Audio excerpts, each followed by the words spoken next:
Rangareddy district దాటిన తర్వాత మనకు కర్ణాటక స్టేట్ బీదర్ డిస్ట్రిక్ట్లో మనకు బీదర్ తాలూకా మనకు 2 acre 24 గుంట ల్యాండ్ సేల్కి వచ్చేది.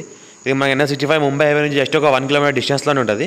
2 acre 24 గుంట ఈస్ట్ ఫేస్ ఉంటుంది మనకు. ఏదైతే మనకు కనిపిస్తుందో 2 acre 24 గుంట ప్యూర్ రెడ్ సైల్ ఏరియా మనకు 40 lakhs వరకు చెప్తున్నారు. డైరెక్ట్ ఫార్మర్ దగ్గర ఉంది. ఫెన్సింగ్ అంతా వేసుకున్నది, గేట్ కూడా వేసుకున్నది. ఇంకోటి ఏంటంటే ఫుల్ వాటర్ సోర్స్ ఏరియా మనకు. NH65 ముంబై హైవే నుంచి జస్ట్ ఒక 1 kilometer డిస్టెన్స్లో ఉంటుంది. ఈస్ట్ ఫేస్ మనకు. ఏమైనా ఫ్యూచర్లో ఇండస్ట్రీస్ ఏమైనా వేసుకోవచ్చు కూడా వేసుకోవచ్చు. ఇన్వెస్ట్మెంట్ కోసం పెట్టాలి కూడా పెట్టవచ్చు. మనకి ఇంకోటి ఏంటంటే farm house guest house purpose కూడా వాడుకోవచ్చు. Black top road first bit clear ఎట్లా తీసుకోరు. Direct farmer pure red soil area all crops suitable. మన ఛానల్ని ఫస్ట్ విజిట్ చేసిన వాళ్ళు సబ్స్క్రైబ్ చేసుకోండి. మీ ఫ్రెండ్స్ని కూడా షేర్ చేయండి ఎవరైనా ల్యాండ్ రిక్వైర్మెంట్ రిలేటెడ్లో పెట్టాలనుకున్న వాళ్ళకు. ఇంకోటి ఏంటంటే మనకు ఇది డైరెక్ట్ హైదరాబాద్కి 80 kilometer డిస్టెన్స్లో ఉంటుంది. అర్జెంట్ సేల్ డైరెక్ట్ ఫార్మర్ దగ్గర ఉంది. మన జైరాబాద్కి జస్ట్ మనకు ఒక 30 kilometer డిస్టెన్స్లో ఉంటుంది. మనకు కర్ణాటక బార్డర్ నుంచి జస్ట్ మనకు ఒక 10 kilometer డిస్టెన్స్లోనే ఉంటుంది. మనకు 2 acre 24 గుంట అర్జెంట్ సేల్ ఉంది. 40 lakhs వరకు చెప్తున్నారు.